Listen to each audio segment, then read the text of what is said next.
Hello and welcome to Title Talk. I'm Karen Hamstra. It's Monday, March 2nd, and I have some new items to show you. First of all, I want to tell you that the new book page magazines are available. They're free and they're located on top of the new fiction shelves right across from our circulation desk. So just walk in the front door and keep going straight and you will run right into them. Our first book today is by an author with Indiana connections. I believe she was born and raised in Indiana, although she has gone over to the dark side and now lives in Chicago.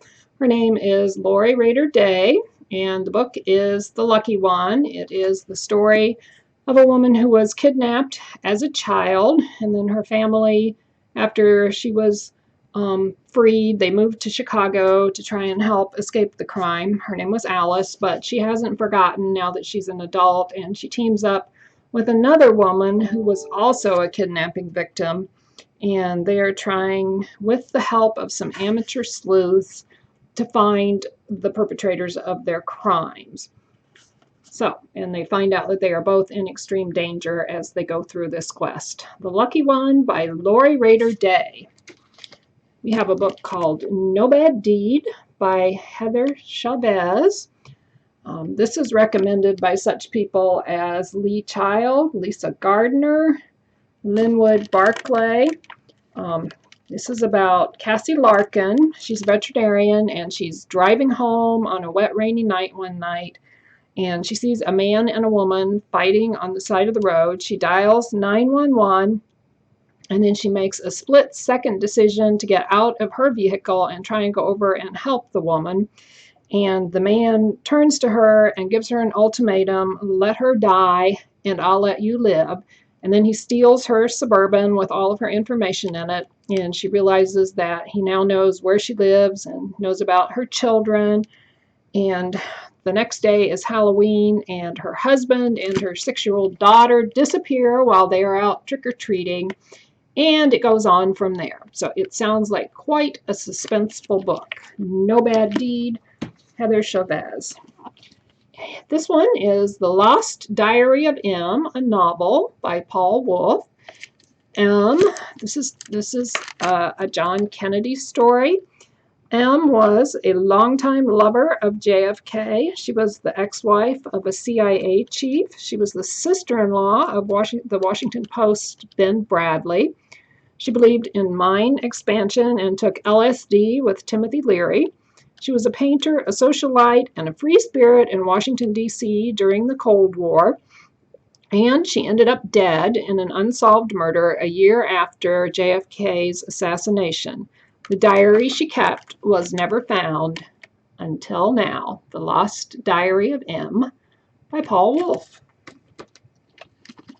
This book sounds like a lot of fun. It's kind of a mystery, Maggie Hope mystery, The King's Justice by Susan Ella McNeil, but it's also historical fiction. Maggie Wolf started out as Winston Churchill's secretary, but now she's a secret agent. However, when the book begins, she's taken some time off to help defuse bombs in London during World War II. But she's called upon to look into the theft of a Stradivarius, and she can't resist. And meanwhile, there's a serial killer on the loose in London targeting conscientious objectors. And little does Maggie know that investigating this dangerous predator will pit her against a new evil and old enemies. Only Maggie can uncover the connection between the robbery, the murders, and her own past. Authors like Lauren Belfer, Melanie Benjamin, Pam Jenoff, Ann Perry, Kate Quinn, and Deanna Rayburn all recommend this particular book, and that is really a stellar list of recommendations. So I think that would really be a good one. This book is actually listed in this magazine, Veiled in Smoke, by Jocelyn Green. This is a story of the Great Chicago Fire. Two sisters and their father. They ran a bookshop. The father was a Civil War veteran, and they get separated during the fire.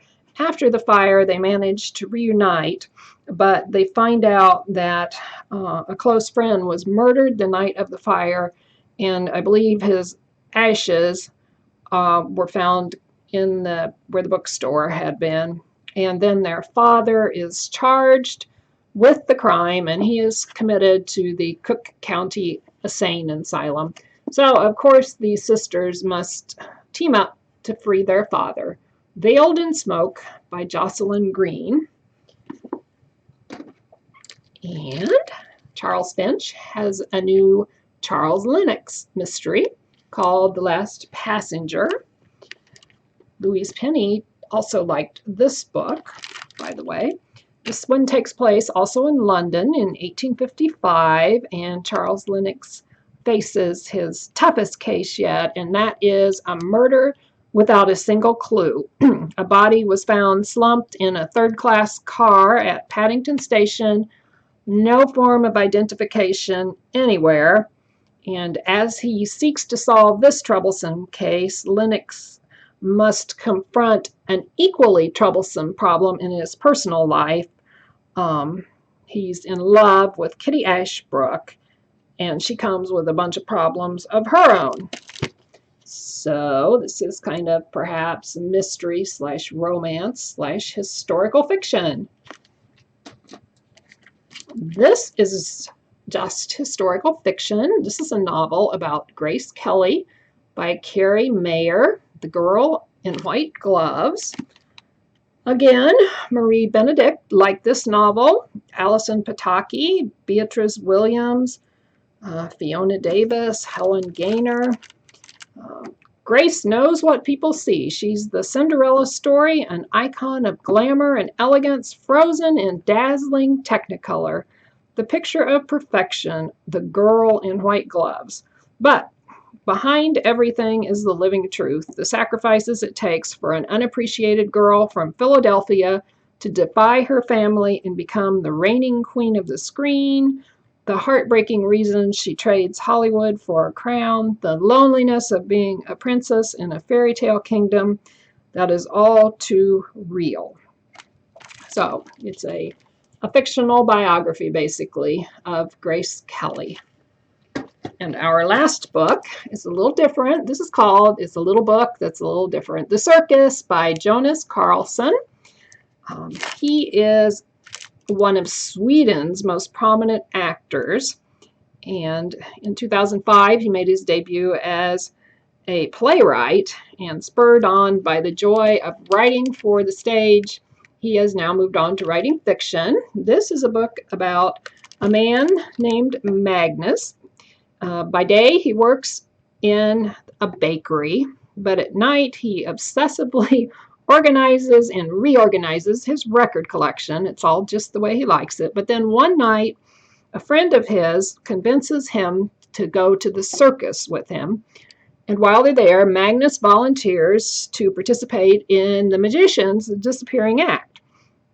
And midway through the routine, Magnus vanishes. But the thing is, he never reappears. So, who is it? What has happened to Magnus?